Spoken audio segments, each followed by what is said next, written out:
point P, 2, 1, lies on the graph with the equation y equals f of x. Part A. On the graph of y equals f of ax, the point P is mapped to the point Q, 4, 1. Determine the value of A. Right, so let's compare point P and point Q. We can see that the x-coordinate here has been doubled. It was 2, it's now 4. The y-coordinate hasn't changed at all. Now let's look at the transformation. We've got y equals f of ax. The a is on the inside of the function, so it affects the x-coordinates, and we do the opposite. So what would it be on the inside so that I doubled the x-coordinate? Bearing in mind it'd be the opposite. Well, a would have to be 1/2.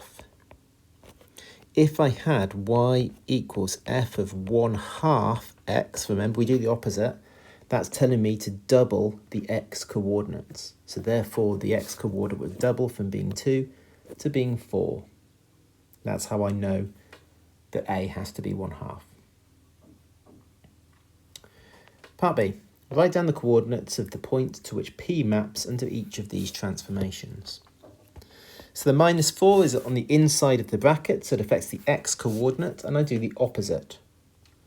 So I'm going to add 4 to the x-coordinate, which is 2. So 4 plus 2 is 6. The y-coordinate is not affected. The 3 here is on the outside of the function, so it affects the y-coordinate, sorry. It's outside the function, so it affects the y-coordinate only. And I'm going to times that y-coordinate by 3.